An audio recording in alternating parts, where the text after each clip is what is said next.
Are you underestimating yourself? CC Cheney here, and that is my question for you today. So, this morning I did my yoga program, and it had me thinking. It gave me this really important lesson, and I wanted to share a little bit of that with you today. So, at the end of last year, I got into a little bit of a funk. Some of you guys know the details of that, but I got into a little bit of a funk, and I switched out of my yoga program that was a little bit more advanced and started doing more walking, right? So I started doing a walking program instead. And this morning I decided, you know what? I want to go back to my yoga program. I really missed that. So I said, you know what? I'm just going to hop back in and do that. Hey, thanks for hopping on. So, before I got started in this morning's yoga program, I started telling myself some interesting stories. Just on autopilot, I started telling myself, oh God, it's been about a month. You've probably lost some flexibility, right? You've probably lost some strength. You've probably lost some balance, right? I told myself, maybe you should do a less advanced workout. Maybe you should do something a little bit shorter. Does anybody relate to telling yourself stories when we want to try something a little bit different, but you're a little nervous, right? If you relate to that, let me know in the comments. So I'm telling myself all these stories, and I decide, hey, look, I'm just going to do it anyways, right? I'm just going to do it anyways. And that's what I did. I got up this morning really early. I, put on the workout, and midway through, I get to what feels really scary to me, right? It's a position. It's called Warrior 3. Basically, you're standing on one foot, sort of bent over, right? If you're not too familiar with it, that's basically what I was doing.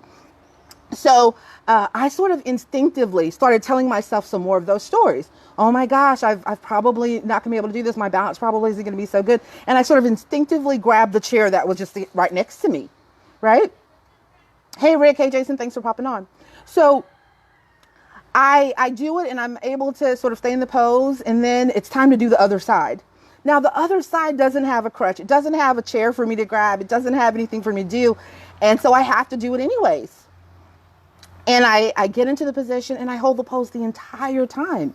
And it hit me, dude, you totally underestimated yourself. You started to believe those stories that you were telling yourself. Does anybody relate to that?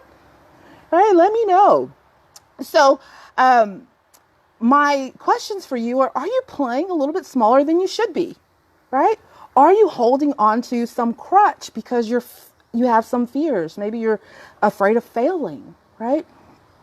If that's you, if you are finding that you're in that position where you want to do something, you've got some great big goal, you have something that you want to aspire to do, my message to you is figure out how to start getting into that action.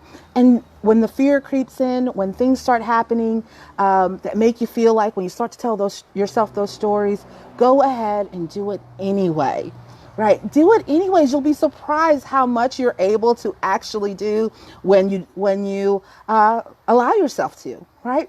So that's my message for you today. Let me know in the comments what you're going to do this year, in spite of any fears that you may have, in spite of what might keep you feeling like you should play small. Go ahead and let me know in the comments what you're going to do anyways. And that's really my message for you today. Hey Karen, thanks for popping on. Go ahead and watch this on the replay so you can hear the full thing. I'm about to log off, but that's my message for you guys today. Do it anyways, and I will chat with you soon. Ciao.